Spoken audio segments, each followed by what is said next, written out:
Hi folks, it's Andy and welcome to another episode of Kendo Video Feedback.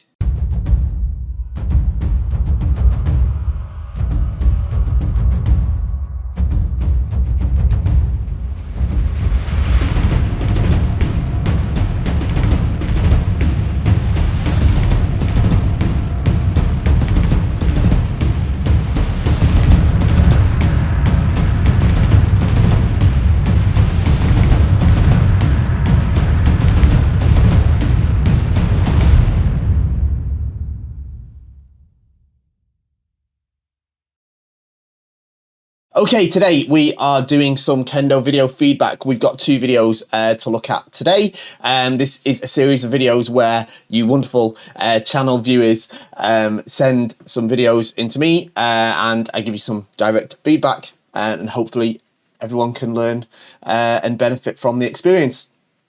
Before I kick off and before I get into the plugs and all that, first things first, yeah, no silly comment. I say this every time, there never is any. I don't know if it's because I'm saying it or just because everybody watching this is already wonderful, but just in case, I don't want any silly comments here, no sort of negative criticism or anything, stupid stuff like that. If you think you can do better or you think you're so good, send us a video and we'll have a look, all right?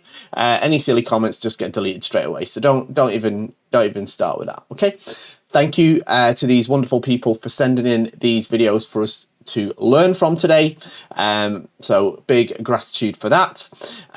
We'll get into them in just a sec. But before we do, don't forget, all the YouTube stuff, like, share, subscribe, all that sort of thing.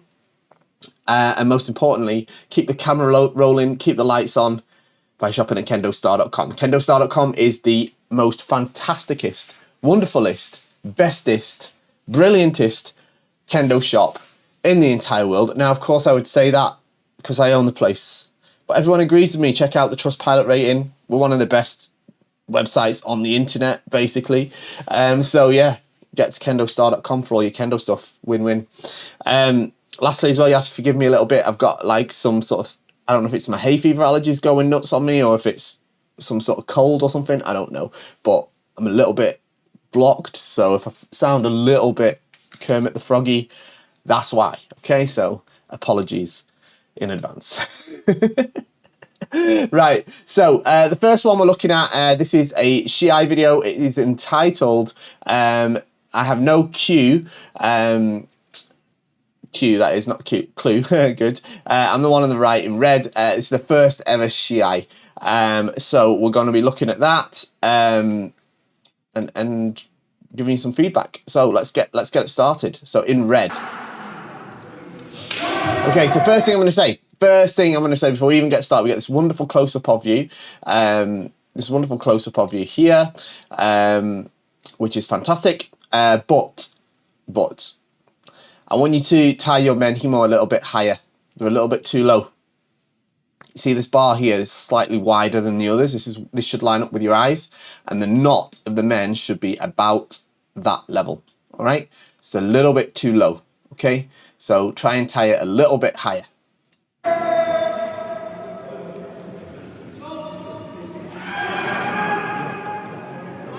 Okay, let's have a look. Do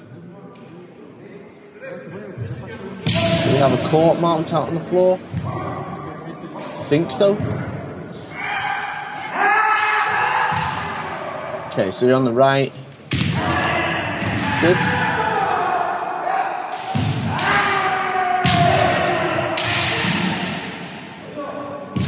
Okay, it's good. It's good so far. Good attacking spirit, like it.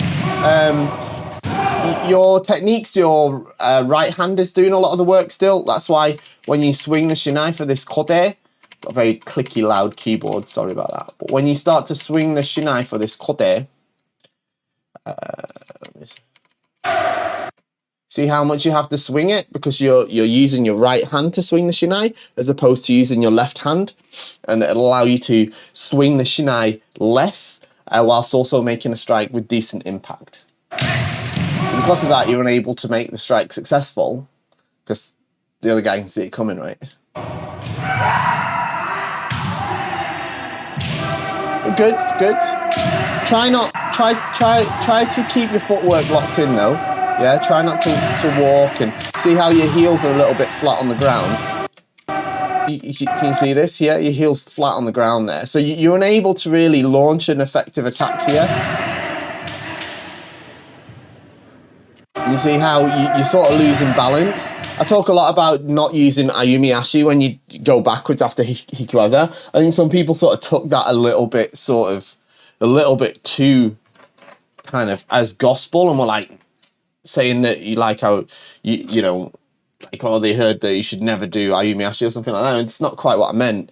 But what I'm getting at here is the point I'm illustrating, or you're illustrating really, is that if your footwork's not locked in and you just rely on your sort of, and it's not really Ayumi Ashi, it's just walking actually.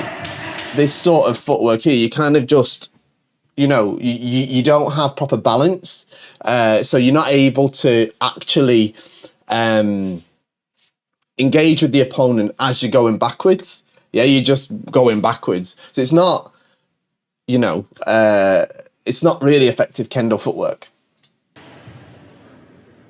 Then you have to start again to prepare yourself for the next interaction. So you're losing a vital element of time. So here as well, this is a good chance for men. We see how you're bringing the shinai all this way back because you're swinging a lot with the right hand.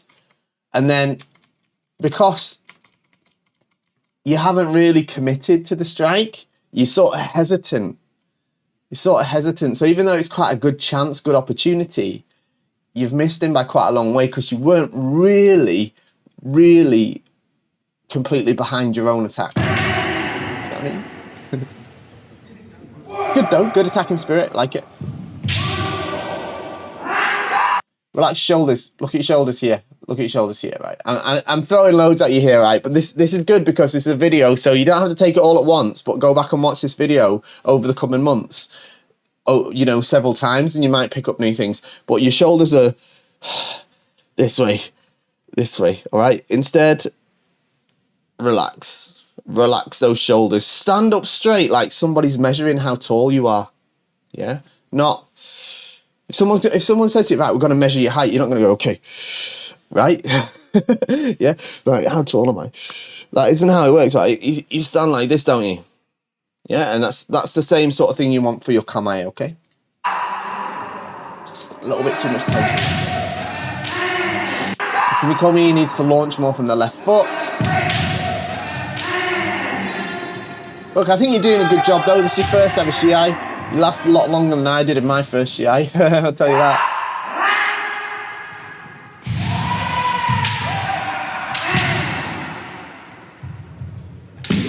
Can you sort of see though? You see how this sort of I-men interaction here, where you're both trying to kind of attack men, because you're not fully committed to it, and your left hand's not really doing much work at all.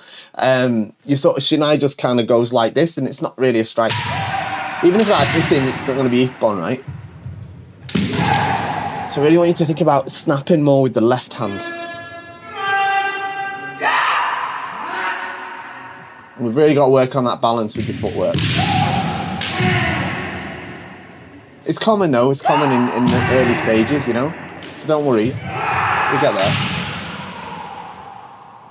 But I really want to get rid of this. You see this just walking back, all right? Now, like I said, probably I shouldn't have used the term Ayumi Ashi when I last talked about this, but it's not Ayumi Ashi, you're just walking here. You know what I mean? So it's like, this way. And you can't respond to the other person if I mean, luckily this person's not very experienced either, so he's not coming after you, but a good person would. And then this has to go, this left heel flat on the floor. Never put the left heel in.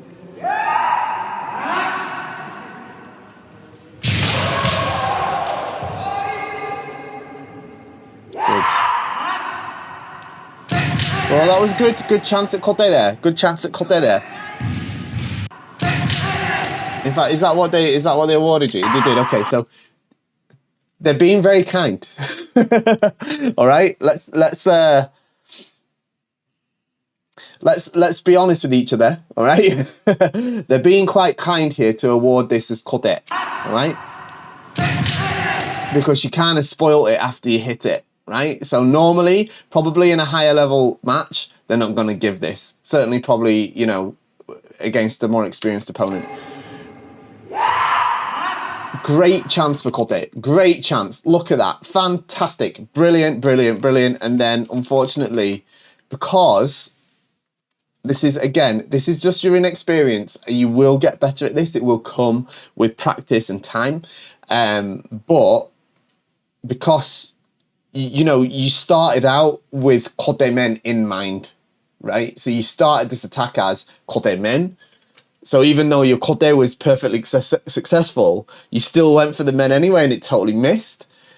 Luckily, referee is very kind to you, and they recognised that Kode strike. So at least 2 of them did. But like I say, I'm not trying to demoralise you here at all, all right? But we've got to be honest with each other if we want to get better, okay? Yeah, it looks like you weren't quite sure either. But it's good, it's good shot, Kode, but again, so this is typical of what's happening now. You see how there's no proper snap to your men strike. You're just kind of lunging forward here, and it's defending yourself, which is fine because again, your partner's not super experienced either. So, it's kind of keeping you safe for the time being. But in the long term, it's not really going to work. Good chance to hit your men. But right, look what happened here. Do you remember what I've been saying throughout this whole video so far? About managing your balance with good footwork, and you sort of did that walk back, that walk backwards, and suddenly you needed to make a men strike. You couldn't quite do it, yeah, because all of a sudden he started to threaten you, and now your feet aren't in the right position for you to be able to strike. Watch again, yeah, because you launched the men strike with your left leg in front, yeah. So, I know you haven't literally launched the Shinai yet, but you've begun your attack sequence here, right? You've already started to attack. So, you weren't really able to capitalize on it properly. And your Tenuichi let you down too. It's a shame because it was a good chance to strike. It's a perfect opportunity to strike, actually. But because you weren't quite there with your men strike. I don't know what happened there, but... Okay, so this Shimpan put up a flag for the other person. I'm not sure why. I think maybe they got confused and thought you were the white player because your men did make contact, which is good. But like I say, it kind of goes like that instead of this way. Anyway, I know I'm throwing a lot at you, but what happens in this case? You've got one flag. I realised that you can only see one Shimpan, but you can't just rely on the decision of one Shimpan and then start to reset. Yeah? Especially as you didn't get hit just now, right? You didn't get hit just now. So as you gain more experience, you need to become better at your awareness of whether your strikes are successful and whether their strikes are successful. That's really important, actually. You can't just trust the Shimpan. Of course, I'm not saying you argue with them or something like that. I'm not saying anything like that. But you have to have good awareness of whether your strikes are accurate and successful and whether their strikes are accurate and successful. And that's a separate thing to whether they get scored as ippon or not, all right? You might make a strike that you know is accurate and successful and the Shimpan do not award it. Fine, that happens sometimes. But your opponent will also be aware that they just received the strike and probably should have received the ippon. You should have received the ippon. And they were lucky to get away with it. That will influence the Shiai going forward. It will make your Seme better. It will make your subsequent attacks more successful or more likely to be successful. On the opposite side, you might have the situation where you recognise that you've been struck. You recognise you've been struck. And whether the Shimpan give it or not, that is going to inform you for how to play it, how to continue the rest of the match, right? So the Shimpan shouldn't be, but the Shimpan aren't entirely, they are necessary, of course they are. But, as you get more experience and as you start to improve, you'll know when you got hit. And then once you see a flag up, you'll know from the sort of vibe whether there's more flags up or not. Using the knowledge you got as to whether you're aware whether your strike was there or not, or whether theirs was there or not, and what you can see and what you can hear. But what you don't want to do is just not sure what happened, see one flag up, stop, start to go back. Always, if you can only see one flag, don't just stop and walk back. Okay, very dangerous. Luckily for you, this chap's not super experienced either. He could just hit you now and he'd score a point straight away.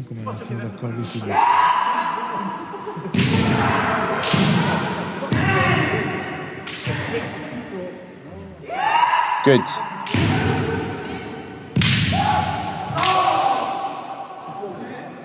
Okay.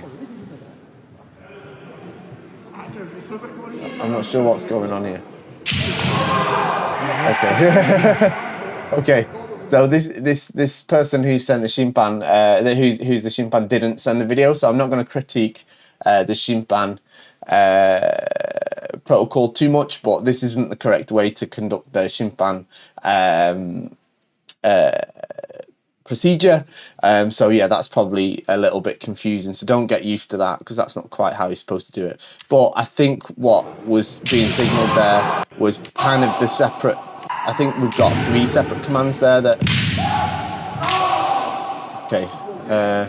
So I think they're trying to stop the Shiai there, and then I don't know, and I think they're signaling Shoburari, so 1 point victory. That's what it looks like to me. I hope that's right. So I think that brings us to the end of the match. Yeah, it does. Okay, great. Look, fantastic match. Thank you for sending the video. I know I threw a lot of information at you. I know I said a lot of things. Work on some of them and then come back to the video maybe in a month or 2 and see if there's more that you can take from it. But to recap, I really want you to work on that footwork so that you can control your weight distribution and your balance much better. Right now, it's just a little bit, and then you have to attack this way. So it's difficult to make this successful strike, okay? That's 1. Don't leave the heel down, right? Make sure the left heel stays off the ground. 2 is you need to sharpen up that tenuchi, okay? Just too much right hand making the strike sort of land like this, if it lands at all. You have to use your left hand to give it a snap like this, so that the strike lands like this and not like this, okay? That's number 2. Number 3 was relax your shoulders. Your shoulders a little bit too much like this. This is connected to number 2. It's connected to your tenuchi. And the last thing I'd say as well is just make sure that when you're making your strikes, you're a little bit more committed to them, but not committed to the point where you're unaware of what's happening, all right? So if you're going to hit the men, go for the men. But at the same time, if you're going to go kote men and you sort of hit this brilliant kote, then claim the kote. You don't have to ruin it with the men strike, which is unfortunate, right? But well, I mean, you got the point anyway. I hope that makes sense, okay? I hope it's not too much at you at once. Look, this was your first Shiai. You don't have any Q grade yet, so listen, don't take any of this as negative. It's all great. You did super, super well, especially your first ever match. I'd really like to encourage you to keep pushing at it, keep doing some more, get some more experience, and I'd love to see where you're at in maybe a year's time or so. All right, so well done. Okay, here we are with our second video that we're going to look at today. This one's a little bit different from the previous one. This one is a Shiai, not Shiai, so we just did a Shiai. This is a Shinsa, a grading, okay? And I understand it is for 3rd dan, I think, if I am correct. Our candidate that we are looking at today is on the right-hand side of the screen here. So let's have a look. I think it's for 3rd dan. Good kiai. Good kamae. Nice man. Nice man.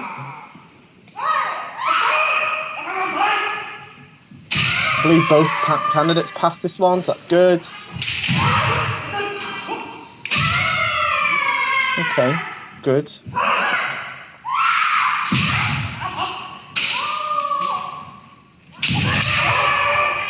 Okay, so here's a good one. All right, so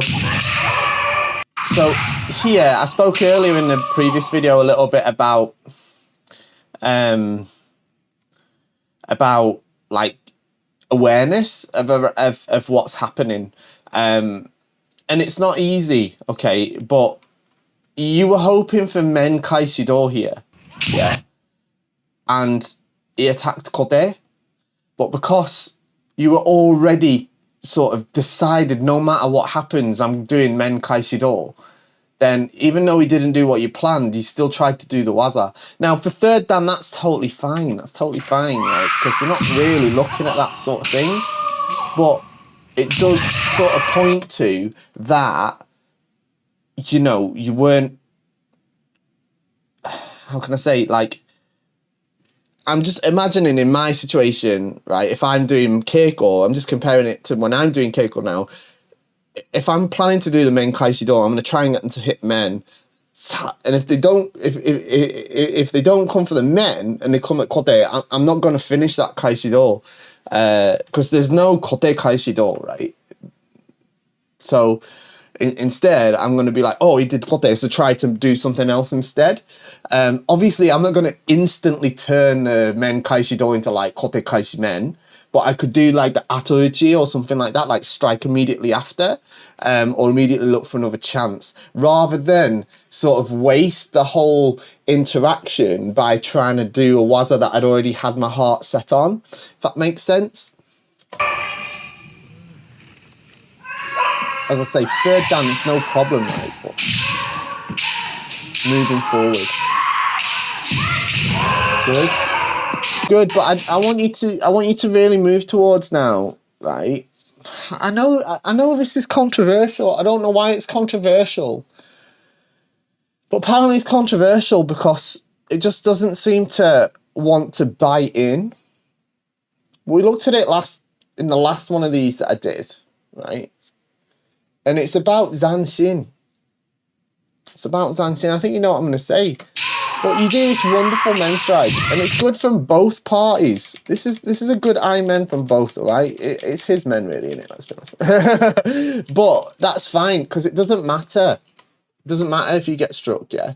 But this is obviously why both candidates pass, right? It's because you're both, you know, demonstrating technically good and correct Kendo. But the problem is here is, right, okay, now you've hit, and both of you now, I've gone a bit too far, but at this point, both of you, like, you're sort of, what can I say? Like, your intention is, yours is going this way and his is going this way, when it needs to still be towards the other person. It doesn't mean you have to stick to them or something like that, but it's not too bad in this one. The first men you did at the beginning of the Tachiai, you sort of did sort of go off into the distance and kind of left them like they weren't there anymore. So I just want to sharpen that up a little bit. It's not super egregious, don't get me wrong. It's even worse. But good kote, good kote. See how you hit this kote? This is perfect, right? It's perfect, right? Brilliant kote strike. And then your attention stays towards him. Stays towards him. Yeah, I want that to happen when you do your men strikes and your door strikes as well. I know you've not done a door strike yet, but...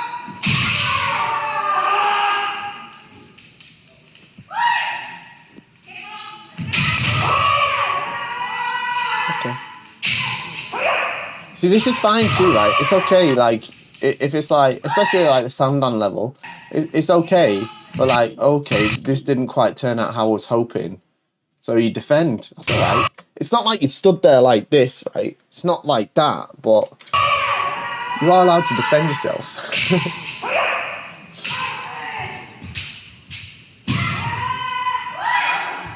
Good. See, we've got it again. Fantastic men from both of you. Love it. Love it. That's the omen this time, right? And then bye.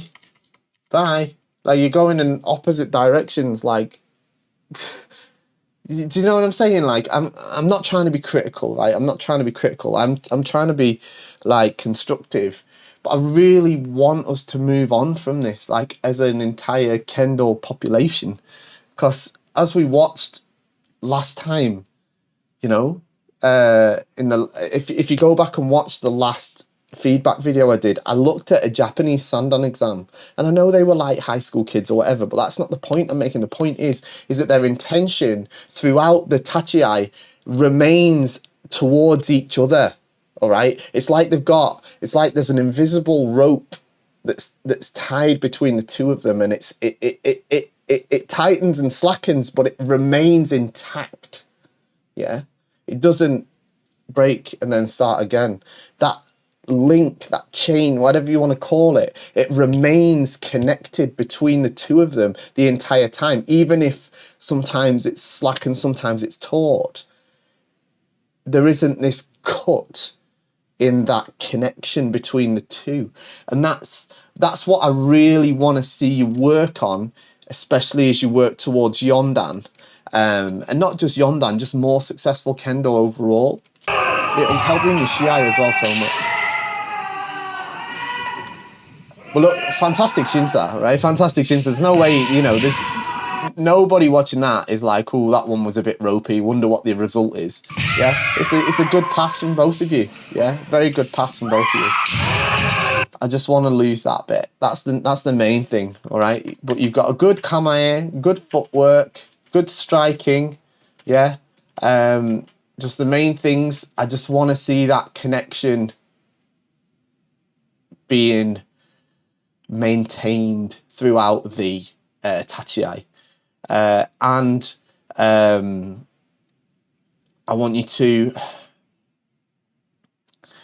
to start to develop a bit more awareness of the tachiai as it plays out.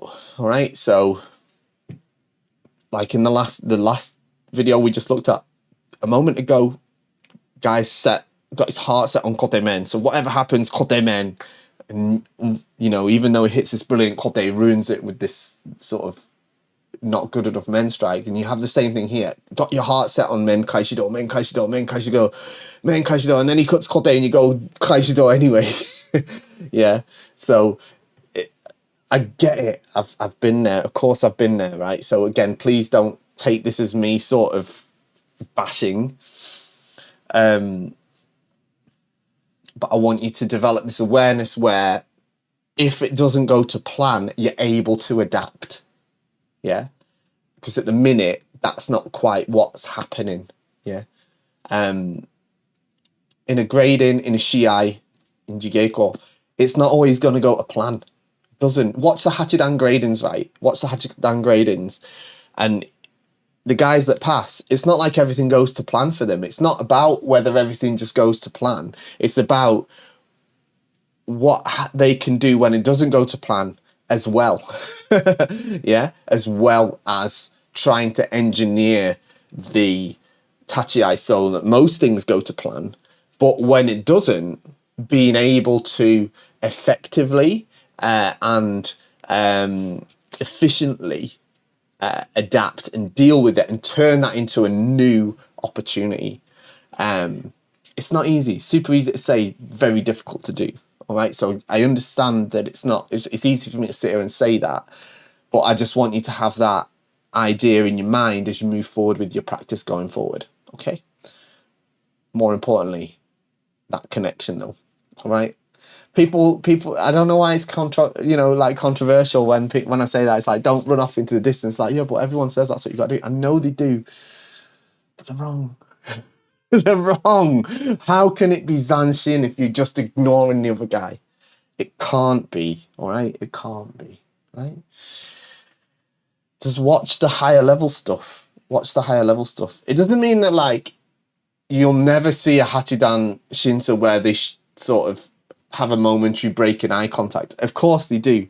I know I'm sort of going on here, but of course they do. But even when they do, their intention, it's not like they're going, man, and just no connection, the connection with their opponent's entirely broken. It's not like that. It's not like that. Okay. So yeah, that's the thing I'd say. Okay. That's it. Thank you for joining me today. I hope you enjoyed. I hope it was useful. Don't forget to like, share, subscribe. Shop at KendoStar. See you next time. Bye-bye.